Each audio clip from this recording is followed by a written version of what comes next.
Buenas tardes y bienvenidos a nuestro webinar Consideraciones de contabilidad bajo NIF derivadas del brote del coronavirus, organizado por EY Centroamérica, Panamá y República Dominicana.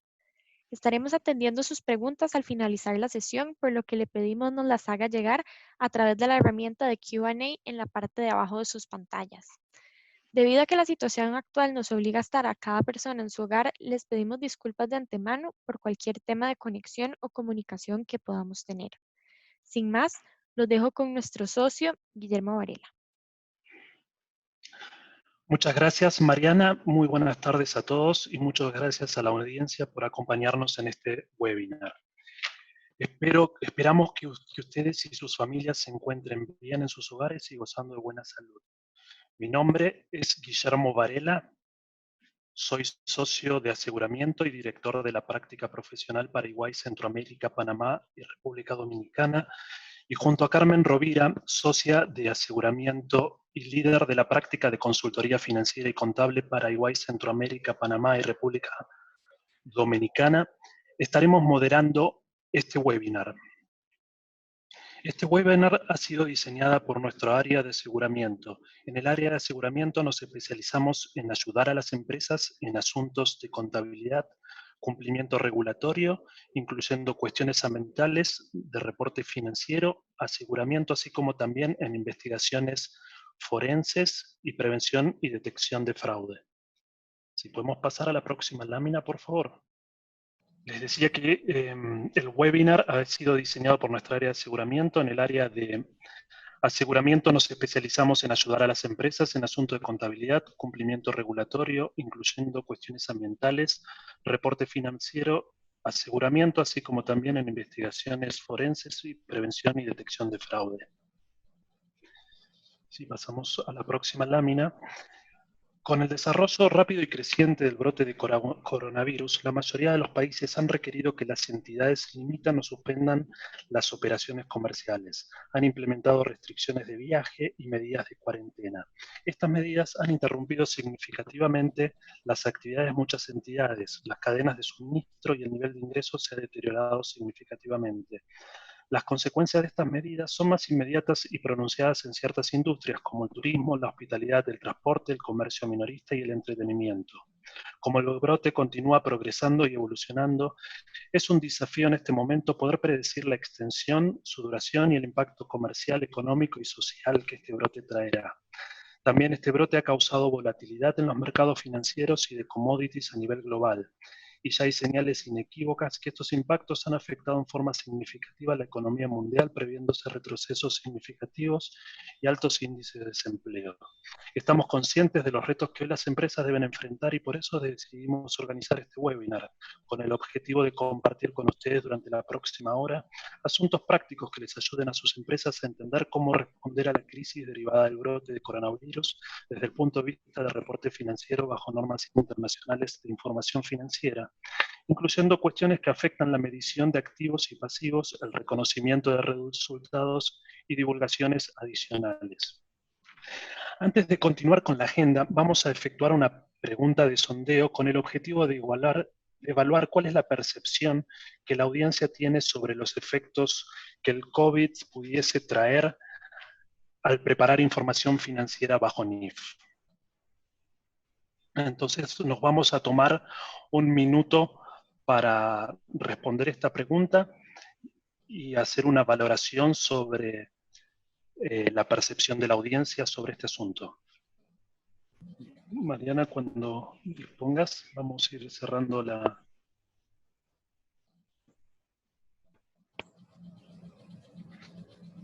Bueno, los resultados no están muy lejos de la percepción que teníamos esta crisis puede generar a la hora de preparar estados financieros bajo NIF. En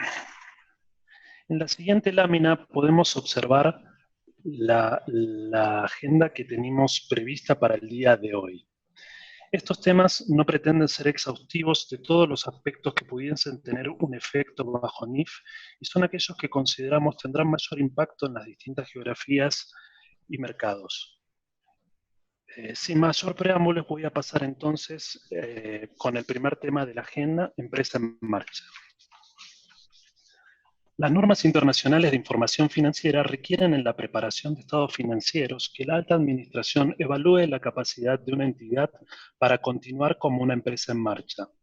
Es decir, si el supuesto de empresa en marcha aún es aplicable para la preparación de sus estados financieros. Al hacer esta evaluación, la Administración debe tomar en consideración los efectos que ya se han generado a partir del brote de coronavirus y aquellos efectos que razonablemente se puedan anticipar. Asimismo, al evaluar este supuesto, es apropiado, se requiere que toda la información disponible sobre el futuro, que es al menos, pero no se limita a 12 meses a partir de la fecha de aprobación de los estados financieros, que debe tomarse en cuenta. Por ejemplo, cuando una entidad tiene historial de operaciones rentables y depende de recursos financieros externos, pero debido al brote, sus operaciones han sido suspendidas antes o después de la fecha del informe, la Administración debería considerar y documentar una amplia gama de factores relacionados a la situación adversa actual, incluida el impacto esperado sobre la liquidez y rentabilidad antes de que pueda asegurar que la base de negocio en marcha le es apropiada. La gerencia debe considerar toda información disponible sobre el futuro que fue obtenida después de la fecha del informe, incluidas las medidas tomadas por los gobiernos y los bancos para proporcionar alivios a las entidades afectadas. Dada la imprevisibilidad del potencial impacto del brote, puede haber incertidumbres materiales que generen dudas significativas sobre la capacidad de la entidad para opinar sobre la base de una empresa en marcha. Sin embargo, si la entidad continúa preparando los estados financieros bajo el supuesto de negocio en marcha, se requiere revelar estas incertidumbres materiales en los estados financieros para dejar claro a los lectores que el supuesto de negocio en marcha utilizado por la administración está sujeto a incertidumbres materiales. El grado de consideración requerido, la conclusión alcanzada y el nivel requerido de divulgación va a depender de los hechos y las circunstancias en cada caso en particular, porque no todas las entidades se verán afectadas de la misma forma. Juicios significativos y actualizaciones continuas de esos juicios a la fecha de emisión de los estados financieros van a ser requeridos dado la naturaleza evolutiva del brote y las incertidumbres involucradas. En la próxima lámina vamos a discutir los principales aspectos a considerar con relación al deterioro. Un activo se encuentra deteriorado cuando una entidad no puede recuperar su valor libros, ya sea a través de su uso o a través de su disposición. Una entidad tiene que estimar el valor recuperable del activo cuando hay indicios de deterioro, ya sea estos indicios se originen tanto en la información, en fuentes de información internas como en fuentes de información externa. Siempre el monto recuperable de un activo va a ser el mayor entre el valor razonable menos los costos de disposición y su valor en uso. El valor en uso se define como el valor presente de los flujos de efectivo, futuros de efectivo que se espera obtener de un activo o una unidad generadora de efectivo, incluyendo los fondos que se originen por la disposición de este activo. El cálculo del valor en uso de un activo incorpora una estimación de los flujos de efectivo futuros esperados, las expectativas sobre las posibles variaciones de esos flujos descontados utilizando una tasa de descuento apropiada. La NIC 36, que trata del deterioro del valor de los activos, requiere que una entidad evalúe al final de cada periodo sobre el que se informa si existe algún indicio de deterioro para los activos no financieros de una entidad, con la aclaración que aquellos activos que no deprecien se requiere hacer un análisis de deterioro independientemente de que existan o no indicios de deterioro. Los eventos posteriores a la fecha de reporte deben considerarse también en la evaluación del indicador de deterioro, solo si proporciona evidencia adicional de las condiciones que existían al final del periodo. De similar manera, la determinación de los montos recuperables de un activo solo deben considerar la información obtenida después de la fecha de informe si dicha información se relaciona con condiciones que existían al final del periodo sobre el que se informa. Con los recientes avances del brote de COVID, existen fuentes de información tanto externas como internas, por ejemplo, la caída de los precios de las acciones y los productos básicos, la disminución de las tasas de interés de mercado, el cierre de plantas de fabricación, el cierre de tiendas, la contracción de la demanda y la reducción de los precios de ventas y servicios, entre otros factores, que son factores que indican que el valor el valor recuperable de un activo pudo haber sido afectado. Al hacer evaluaciones de deterioro, las entidades deben determinar el valor recuperable de sus activos, el que, como dijimos, es el mayor entre el valor de uso y el valor razonable menos costos de disposición. El valor razonable, también como discutiremos más adelante, se define en la NIF 13. En los casos en que el importe recuperable se estima en función al valor de uso, las consideraciones sobre cualquier tipo de estimación contable le aplican. El flujo de efectivo presupuestado debe reflejar la mejor estimación de la administración al final del periodo de reporte de las condiciones económicas que existirán durante la vida útil restante del activo. Con la situación actual de incertidumbre, se espera que existan desafíos importantes para elaborar un pronóstico de flujos de efectivo futuros. En estas circunstancias, un enfoque de flujo de efectivo esperado, basado en la probabilidad ponderada de distintos escenarios, puede ser más apropiada para reflejar la incertidumbre actual que una sola estimación para el valor en uso. Dado que la vida útil remanente de muchos activos, como el fondo de comercio o goodwill, es a largo plazo, las entidades deben considerar no solo los efectos a corto plazo de esta crisis, sino especialmente los efectos a largo plazo. Cuanto más incierto es el entorno actual, más importante es para la entidad proporcionar revelaciones detalladas de los supuestos utilizados, la evidencia en que se basan y el impacto que un cambio de supuestos puede tener sobre estas conclusiones. A medida que la crisis evoluciona y las condiciones se vuelven más impredecibles, en ese momento la Administración deberá ejercer juicio significativo para determinar supuestos razonables que reflejen condiciones existentes a la fecha a la cual se hace el análisis de deterioro. Nosotros esperamos que en el escenario actual la mayoría de estos supuestos estarán sujetos a incertidumbres significativas. Las compañías deberán proveer mayor divulgación sobre los supuestos que utilizaron y una mayor revelación sobre los distintos escenarios posibles y sensibilidades al modificarse distintos parámetros que afecten la determinación de los flujos de efectivo.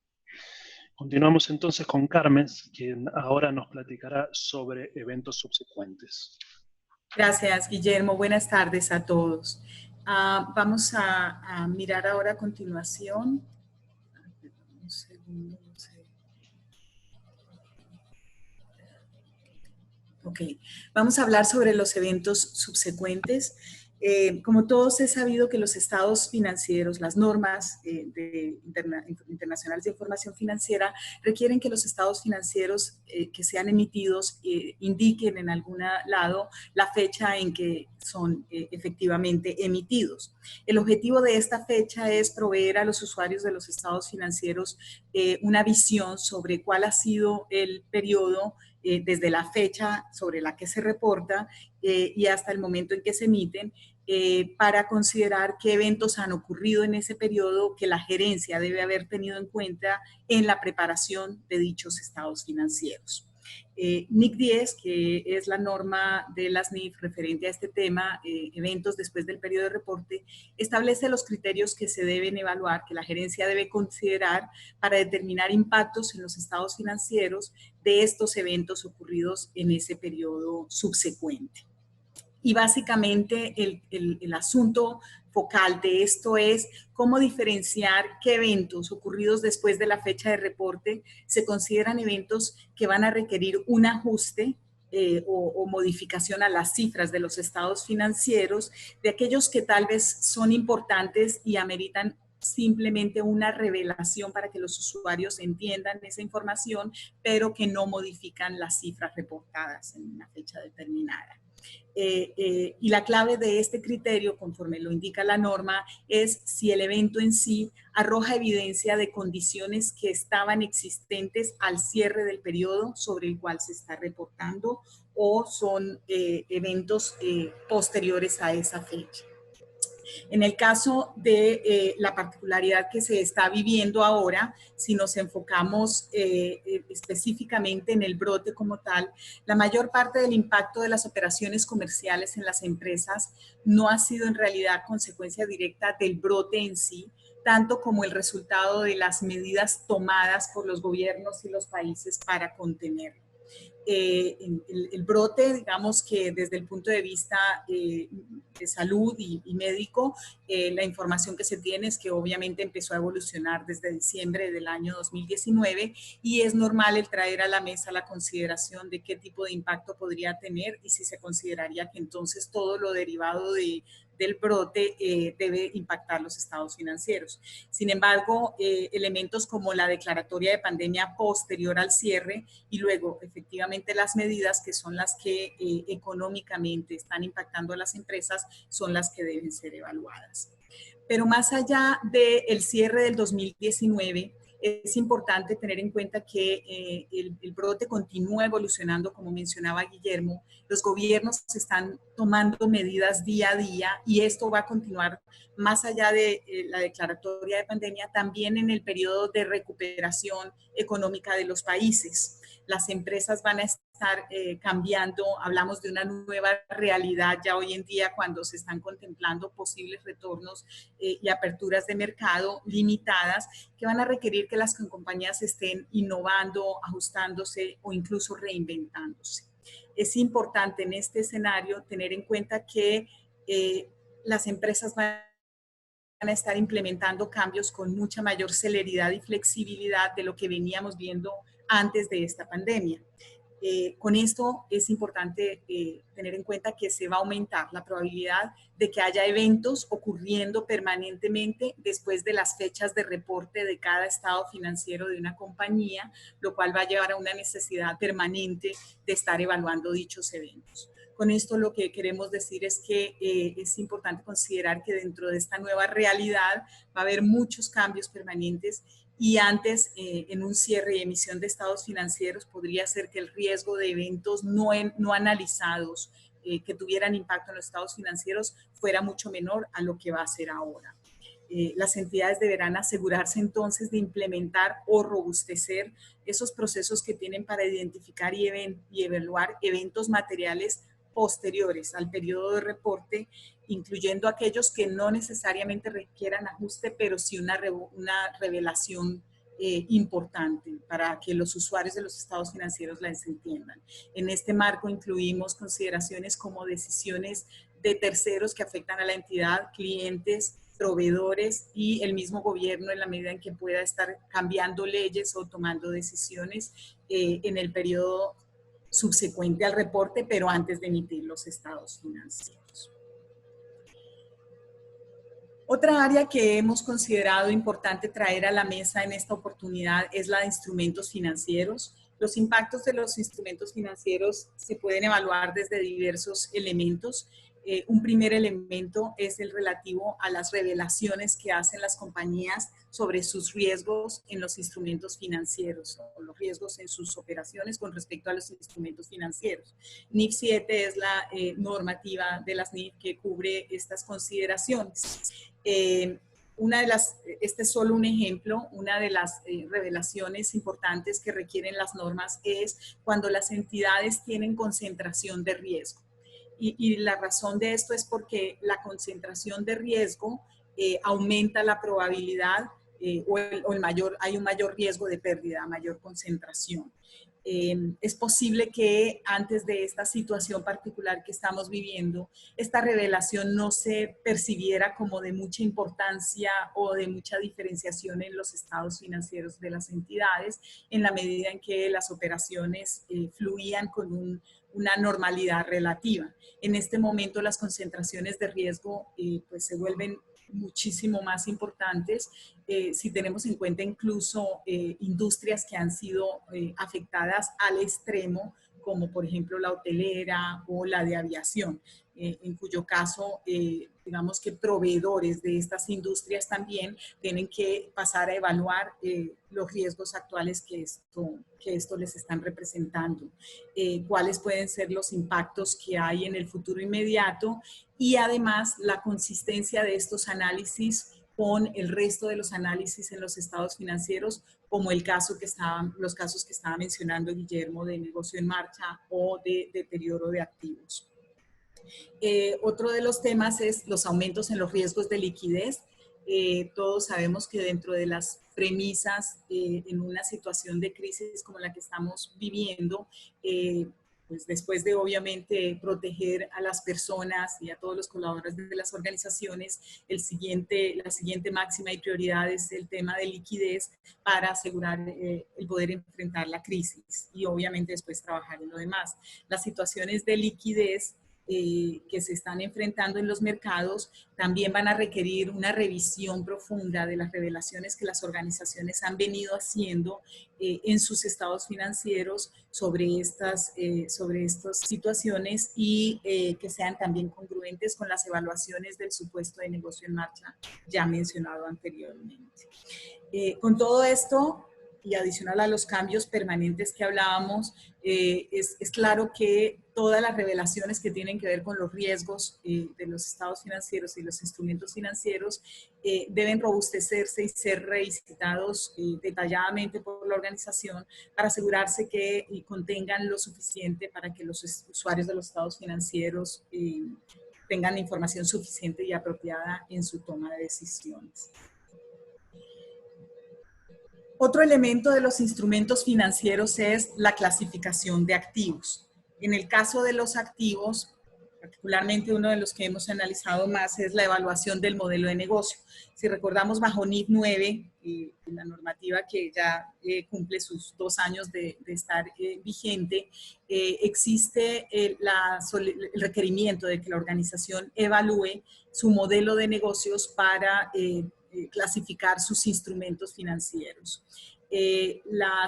Los instrumentos financieros que son mantenidos, digamos que hasta vencimiento para recaudar, hold to collect en inglés, son mantenidos, como dice, hasta su vencimiento. Luego la expectativa es que no realmente sean utilizados en negociaciones y que salgan y haya flujo de ellos antes de su vencimiento. Sin embargo, en las circunstancias actuales y cada vez más probablemente vamos a ver entidades optando por disponer de inversiones clasificadas bajo este modelo. Creemos que inicialmente por 2 tipos de razones. El primero, el aumento en el riesgo crediticio de estos instrumentos, y el segundo puede ser por un tema de crisis de liquidez, como lo mencionamos anteriormente en los riesgos que vemos materializados. Entonces surge la pregunta si estas ventas podrían cuestionar el modelo de negocio y la clasificación de estos instrumentos como mantenidos para recaudar.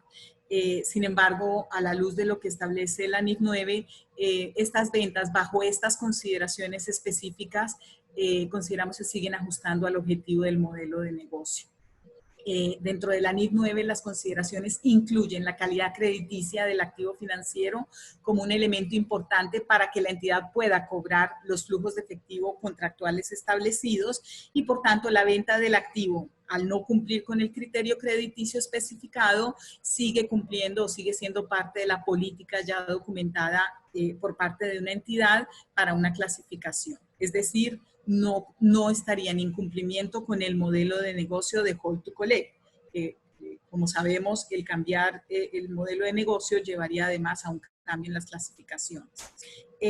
Un aumento en la frecuencia, por tanto, y valor de ventas en un periodo específico como el que estamos viendo y que probablemente vamos a ver en los siguientes meses, no necesariamente deja de cumplir con el objetivo que tiene la organización dentro de su modelo de negocio de cobrar los flujos de efectivos contractuales. Esto en la medida en que la entidad puede explicar y sustentar sus razones de ventas y demostrar por qué mantiene una expectativa a futuro de que la frecuencia y el valor vuelva o retorne a ser lo que tenía antes de esta situación. Por tanto, la expectativa es que no sean poco frecuentes debido a estas situaciones las reclasificaciones de los instrumentos financieros y que se considere que hay un cambio en el modelo. Sin embargo, habiendo dicho esto, sí es importante tener en cuenta que, como hemos hablado, hay una nueva realidad y las compañías se van a reinventar, en cuyo escenario sí que es posible que al cambiar posiblemente parte de su negocio y de sus actividades, haya que revisar el modelo de negocio y tal vez ahí sí replantear esos cambios. Recordemos que la norma reta que los cambios en modelos de negocio no son cosas que suceden permanentemente, es muy poco frecuente, pero estamos en un escenario en que sí, pasando esta situación, las organizaciones probablemente van a llamar a hacer cambios profundos en muchas de sus operaciones, o esperamos eso de al menos ciertos sectores de la economía. También vale la pena decir que aunque la gran mayoría de las organizaciones en nuestros sectores ya están bajo NIF 9, sabemos todos que muchas organizaciones también, como el sector asegurador, que se le permite mantener NIC 39 todavía. En los casos de NIC 39, esta conclusión que acabamos de hablar podría ser diferente, porque sí hay unas consideraciones a que en la medida en que hay ventas que se están dando un patrón de comportamiento, sí llama a tener que tal vez reclasificar todo un portafolio y cambiar su medición en ese momento. Otro elemento importante de instrumentos financieros que vemos en esta situación va a ser el de modificaciones a los instrumentos financieros, específicamente a los pasivos, porque NIF 9 en realidad es silenciosa respecto a las consideraciones de modificaciones de activos, pero en el caso de los pasivos sí establece unos criterios que estos criterios de hecho son iguales las consideraciones para el análisis tanto bajo NIC 9 como NIC 39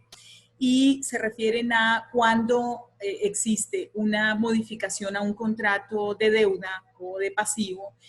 la organización tiene que evaluar si esa modificación en realidad es un cambio y se mantiene el instrumento o representa una modificación sustancial que haría que se considerara un nuevo instrumento financiero o incluso una rescisión del ya existente, en cuyo caso la entidad pues obviamente deberá dar de baja a todo lo relacionado con el pasivo anterior y registrar el nuevo como pues o registrar un nuevo pasivo. De acuerdo con NIC 9, uno de los elementos, aunque existen varios cualitativos, el elemento cuantitativo se le llama el corredor del 10% y consiste en el requerimiento de que la organización haga una comparación de los flujos de efectivo antes y después de dicha modificación, siempre descontados a la tasa de interés efectiva original o inicial. Y en caso de que esta diferencia de mayor al 10%, la conclusión es que el instrumento inicial debe darse de baja con todos los ajustes pertinentes y registrar un nuevo instrumento financiero, es decir, se considera un nuevo instrumento separado. Esto obviamente también está en los aspectos cualitativos. Como mencioné, es cierto que ambas normas, NIF 9 y NIF 39, mantienen este criterio y este requerimiento del corredor del 10%. Sin embargo, hay una diferencia a la cual hay que llamar la atención y es que en caso de que la conclusión de dicha prueba sea que no es necesario dar de baja al activo, es decir, es una modificación no sustancial, los impactos de los cambios puede que deban ser tratados de forma diferente bajo NIC 9 que bajo NIC 39. Bajo NIC 39 había se permitía que los ajustes, digamos, los impactos fueran amortizados en la vida remanente del instrumento, mientras que bajo NIC 9 sí es necesario los impactos llevarlos a resultados. Un elemento adicional de instrumentos financieros que vemos que puede tener muchos impactos es el de las coberturas, en la medida en que obviamente los mercados están con una volatilidad bastante alta, las tasas de interés y obviamente los activos subyacentes también pueden estarse viendo impactados. Inicialmente el tema de, por ejemplo, las coberturas sobre transacciones pronosticadas, las coberturas de flujo de efectivo, y necesitan ya hoy en día una revisión para asegurar qué tanto la transacción pronosticada todavía se considera altamente probable o no. Cuando se trata de una cobertura de flujo de efectivo, es importante considerar que la efectividad se mide desde el punto de vista de esa probabilidad, y en la medida en que ya no se considera altamente probable, entonces la organización debería dejar de registrar o mantener el tratamiento contable de cobertura de forma prospectiva. Si la transacción aún se espera que ocurra, lo que se había acumulado de ajustes en el otro resultado integral puede mantenerse allí, aunque se cese la contabilidad de cobertura, y ser reciclado a resultados en el momento en que se concrete la transacción. Si por el contrario ya no se espera ni siquiera que se ocurra la transacción, adicional a dejar de llevar contabilidad de cobertura, la organización deberá inmediatamente reciclar a resultados cualquier pérdida o ganancia que viniera acumulando en el otro resultado integral. Entonces, este tipo de coberturas y de derivados también deben ser revisados en estos momentos para evaluar cualquier impacto adicional que se tenga. Aprovecho, aunque no tiene que ver necesariamente con el COVID, para recordarles que también tenemos actualmente en los mercados los análisis relativos a los impactos de la LIBOR, que ya venían obviamente desde antes, pero que están impactando también las coberturas. Entonces, esta es un área en la que la expectativa es que es probable que haya grandes cambios.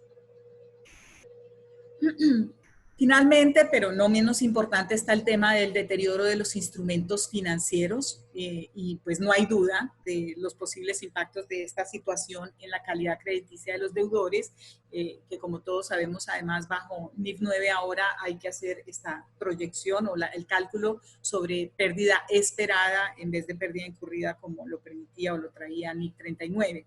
Es importante tener en cuenta que estamos viviendo momentos sin precedente y no comparables a ningún otro evento. Es importante que las mediciones de pérdidas crediticias esperadas reflejen probabilidades ponderadas para poder permitir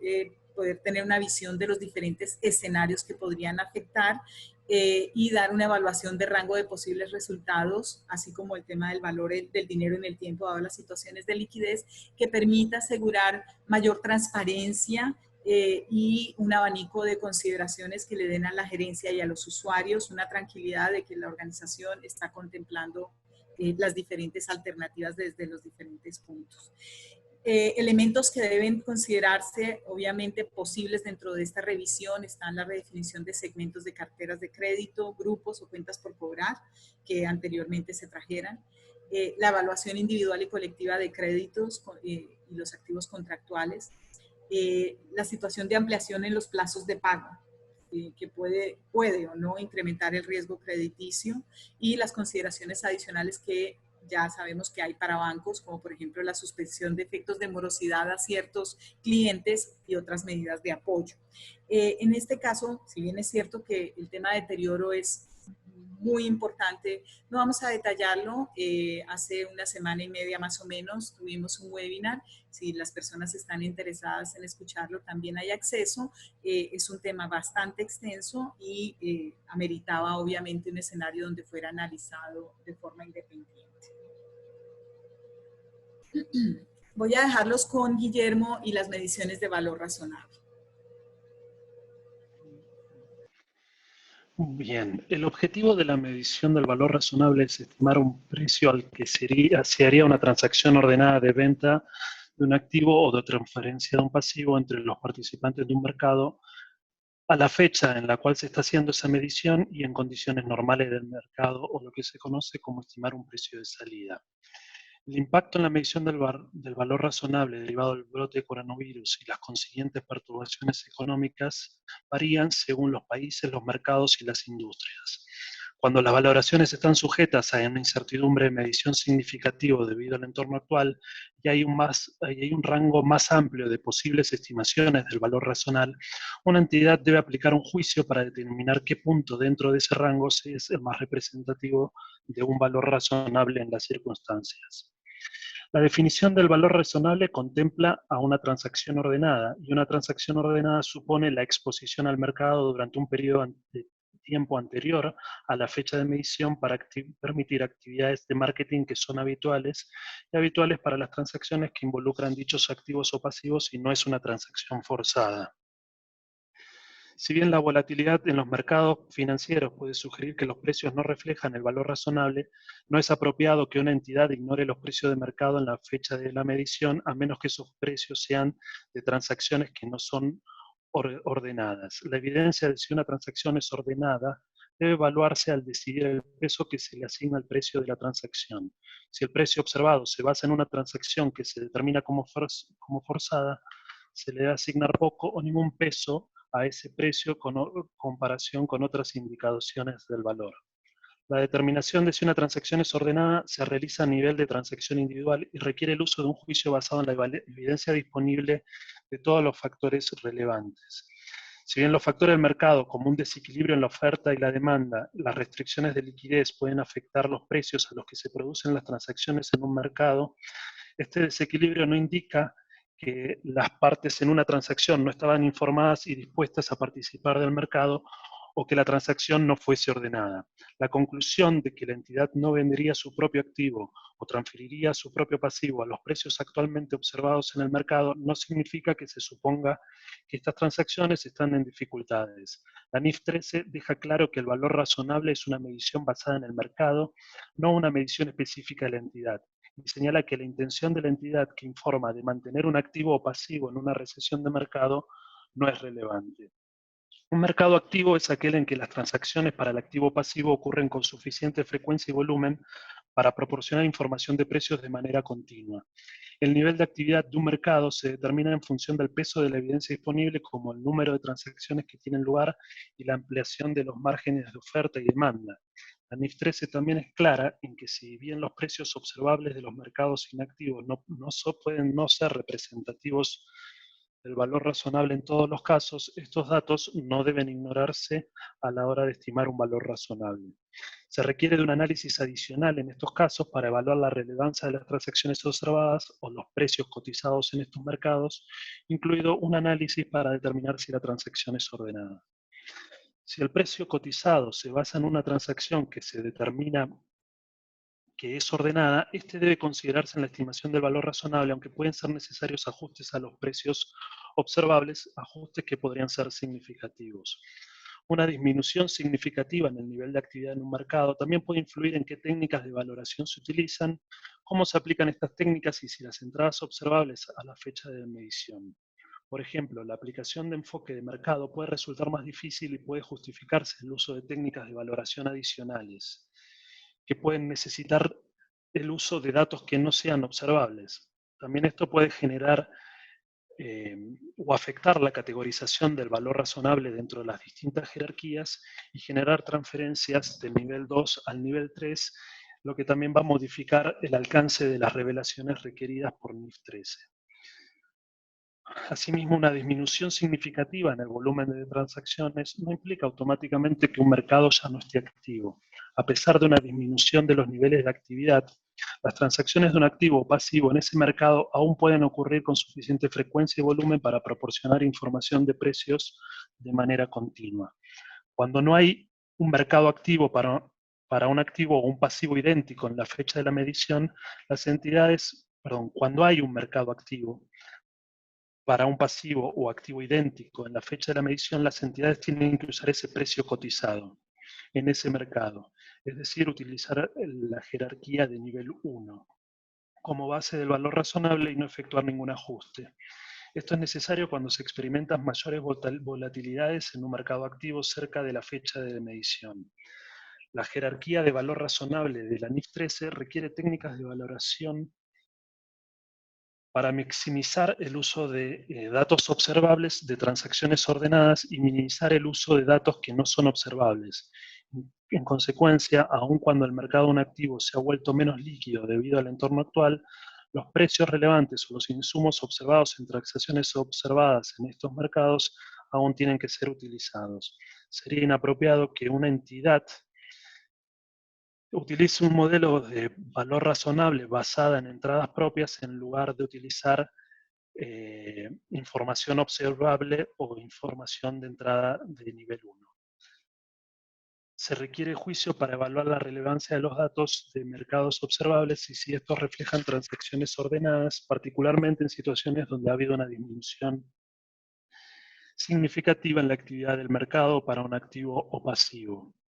En síntesis, como vemos, la NIF 13 proporciona orientación relevante sobre el valor razonable de activos y pasivos en mercados que han experimentado volatilidades significativas o reducción en el volumen de actividad, que son particularmente relevantes en este entorno. La aplicación de esta guía para llegar a una estimación razonable requiere de un juicio significativo de parte de la administración y depende de la solidez de los procesos de determinación y revisión de las mediciones del valor razonable de una entidad. En ciertos casos, los cambios en técnicas de valoración existentes y los ajustes de valoración requeridos en respuestas a las condiciones actuales del mercado pueden justificar la asistencia de especialistas en evaluación, especialistas externos que posean la experiencia y el conocimiento de mercado necesarios. Proporcionar transparencia sobre las técnicas y los supuestos claves, los insumos utilizados para determinar el valor razonable, incluidas las sensibilidades, al proporcionar revelaciones requeridas por la NIF 13, es una parte integral de la medición de los valores razonables y es clave para mejorar la utilidad de la información financiera en este momento sin precedentes. Continuamos ahora con el reconocimiento con los requerimientos para el reconocimiento de recuperos por seguros. De acuerdo con la NIC 37, la norma internacional de contabilidad número 37, provisiones y pasivos y activos contingentes, cuando se espera que una parte o la totalidad de los gastos necesarios para liquidar una provisión sea reembolsada por otra parte, el reembolso se reconoce cuando y solo cuando es prácticamente seguro que el reembolso será recibido. El monto de la provisión no se reduce por ningún reembolso esperado. En cambio, el reembolso se trata como un activo separado y no se permite que el monto reconocido para el activo exceda el monto de la provisión. Un activo contingente se define como un activo potencial que surge de eventos pasados cuya existencia será confirmada por la ocurrencia no de uno o más eventos futuros inciertos que no están bajo el control de la entidad. En estos escenarios, una entidad no puede reconocer un activo contingente porque esto puede resultar en el reconocimiento de ingresos que nunca se realizarán. Sin embargo, cuando la realización del ingreso es prácticamente seguro, el activo relacionado no es un activo contingente y su reconocimiento es apropiado. Un activo contingente está sujeto a divulgación cuando es probable que una entrada de beneficios económicos se produzca en el futuro. Una entidad necesita evaluar continuamente sus activos contingentes para garantizar que se reflejen adecuadamente en los estados financieros. Una entidad puede experimentar una pérdida relacionada con el brote de coronavirus, por ejemplo, como resultado del cierre de sus instalaciones de producción según lo requerido por un gobierno local. Una entidad continúa, y sin embargo una entidad continúa incurriendo en gastos por costo de personal, alquiler e impuestos. Si la entidad suscribió pólizas de seguro para reducir o mitigar el riesgo derivado de pérdida por interrupción del negocio u otros eventos, tiene que evaluar entonces cuáles serán sus impactos contables. Y la contabilización de las reclamaciones de seguros va a definir en función de una variedad de factores, incluida la naturaleza de la reclamación, la cantidad de ingresos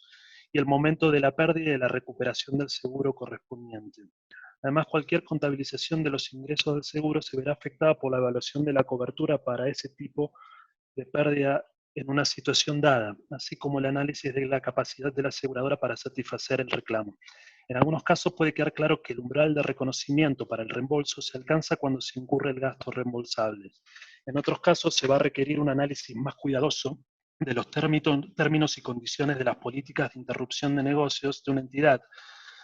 debido a que pueden existir distintas variedad de términos relacionados con la naturaleza y el nivel de pérdidas cubiertas. Algunas pólizas, por ejemplo, que cubren pérdidas de ingresos o márgenes operativos, generalmente se miden durante un cierto tiempo de plazo y requieren comparaciones con periodos similares de años anteriores.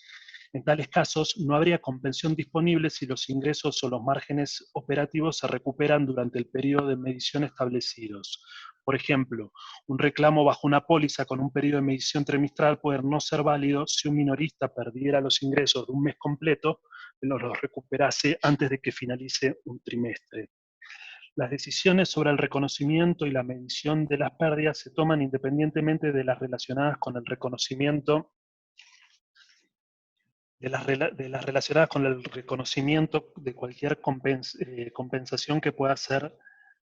cobrada. No es apropiado tener en cuenta los ingresos potenciales al contabilizar las pérdidas y la NIC 37 prohíbe que se neteen los activos y los pasivos.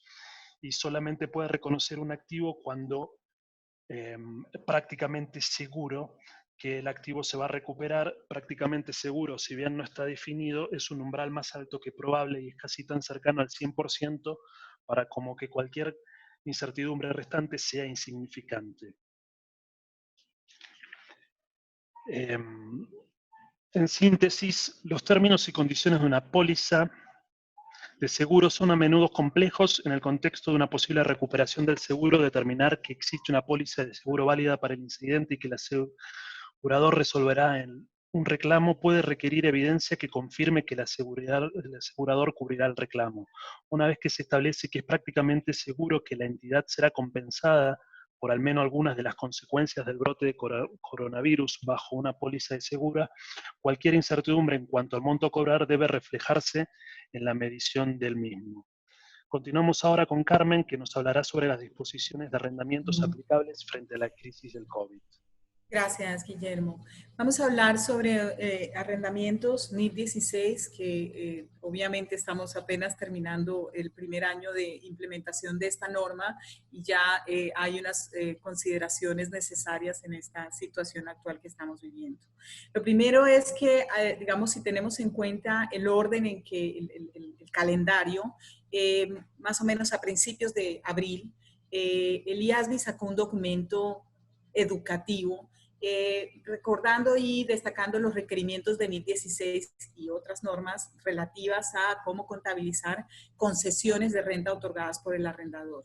Esto por cuanto uno de los temas más generalizados que hemos visto en nuestros países ha sido precisamente el alivio a los pagos de arrendamientos en los comercios o en los diferentes negocios en nuestras economías. También, obviamente, esta emisión del IASB, el FASB, el órgano que emite las normas de contabilidad aceptables o de aplicación en los Estados Unidos, sí ya había sacado un alivio y unas guías para facilitar un poco esta situación. El IASB, en principio, en este primer documento, realmente no cambió absolutamente nada de la norma. Lo que buscaba era soportar y promover la aplicación de la misma. Hablaba en principio de que considerando los requerimientos de la norma, los alivios otorgados era probable que constituyeran modificación al contrato. Si hacemos un repaso muy rápido de lo que establece la norma de la NIF 16 relativa a arrendamientos, cuando existen, por ejemplo, concesiones dadas por el arrendador, ya sea alguna renta exceptuada, un pago que no tiene que hacer el arrendatario o una reducción en los pagos, la norma establece que si son cambios contemplados dentro del contrato inicialmente o desde su registro,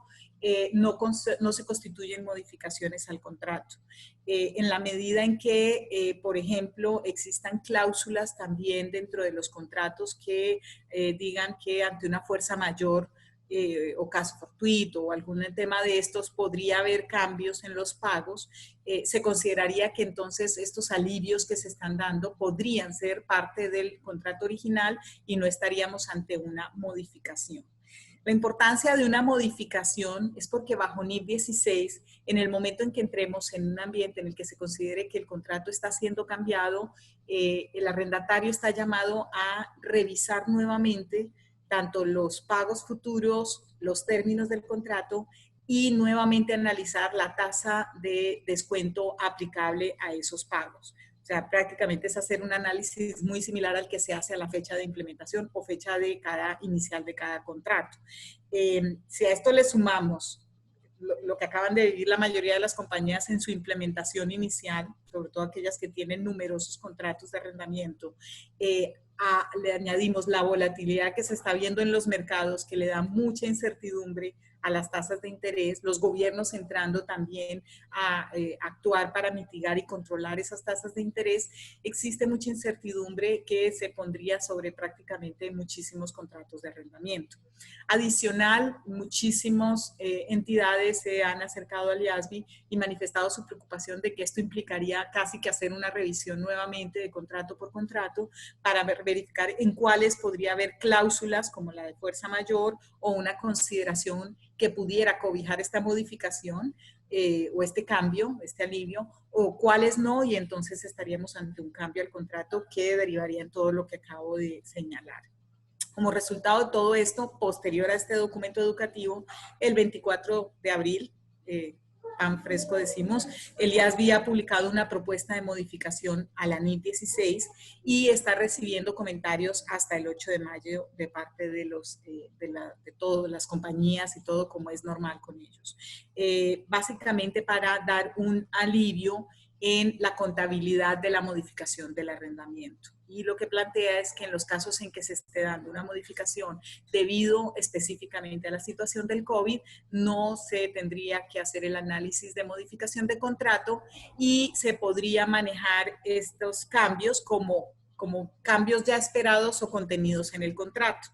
En cuyo caso dicha modificación o dichos impactos se reconocerían probablemente como pagos variables que irían al estado de resultados en el momento en que ocurran. Algo importante que también se debe analizar en estos casos y dado el corto tiempo que tenemos, es otro de los temas que es importante analizar, pero en este caso no hubo el espacio, es el tema de la subvención del gobierno. Y lo traigo a la mesa porque precisamente en el caso de los arrendamientos puede haber países o situaciones en las que parte de lo que se está recibiendo es por el gobierno. Es el gobierno quien está dando este alivio en el arrendamiento.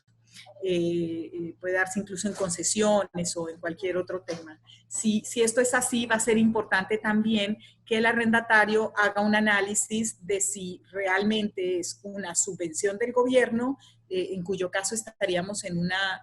tratamiento, un análisis bajo la NIC 20 de contabilización de subvenciones, o si es realmente bajo la relación arrendatario y arrendador el alivio que se está recibiendo, y en cuyo caso entonces sí debería ser analizado bajo NIF 16,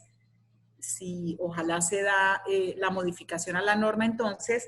sin necesidad de considerarlo una modificación, y se llevaría como un pago variable al estado de resultados. Obviamente en este momento se está a la espera y a la expectativa de la aprobación de esta adenda a la norma para poder también dar un alivio en lo que representaría un trabajo exhaustivo, casi que una reimplementación en muchas organizaciones de la NIF 16. Como mencionábamos al inicio, estos temas que estamos viendo no pretenden ser exhaustivos. Hay muchísimas áreas de impacto que estamos viendo y van surgiendo día a día conforme esto va evolucionando. Acá traemos algunos elementos de otras normas que rápidamente pueden tener impactos. El reconocimiento de los ingresos. Desde la implementación de NIF 15, como saben, el tema de la consideración variable en el ingreso debe ser estimada y reconocida con un límite en el que no haya un riesgo de tener a futuro que reversar ingresos reconocidos previamente. Esto se vuelve ahora muchísimo más estricto o más riesgoso, vamos a decirlo, porque obviamente va a haber una mayor incertidumbre en esas consideraciones variables. También, si recordamos, NIF 15 introdujo un cambio importante, y es que al momento del reconocimiento del ingreso, uno de los elementos a analizar es la recuperabilidad desde el reconocimiento inicial. Estamos ante un escenario entonces en el que, aunque estemos generando el ingreso, habría que analizar también el tema de recuperabilidad desde ese momento uno del reconocimiento de ingreso, lo cual podría traer una respuesta diferente a la que se tenía en el pasado antes de esta situación. Adicional, estamos en una situación en la que puede haber concesiones de precio, negociaciones que tengan un impacto sobre el reconocimiento de los ingresos establecidos. Y finalmente, en el caso en que tenemos múltiples productos, portafolio de productos, la importancia del precio de venta individual de cada uno de los elementos para asignación de precio va a ser importante también, porque podría cambiar respuestas que se traían hasta este momento según el comportamiento o la respuesta del mercado a cada uno de esos productos, ¿no? Y los precios cómo se estén moviendo. En el área de impuestos,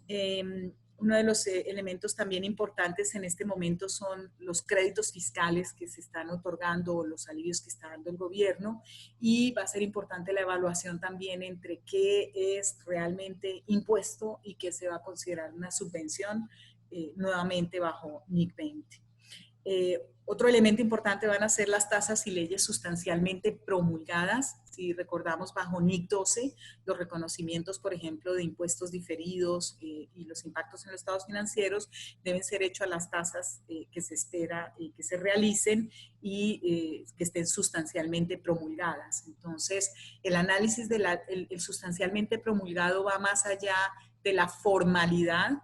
Hay que analizar si cada paso de aprobación es un paso realmente en el que todavía hay incertidumbre de que una ley ya esté vigente, o en qué momento pasa a ser un último paso formal, pero ya podría considerarse que es una ley promulgada. Todos estos temas obviamente vienen nuevamente amarrados al tema de eventos subsecuentes de NIC 10 también, en el que en cada cierre va a tocar hacer este análisis.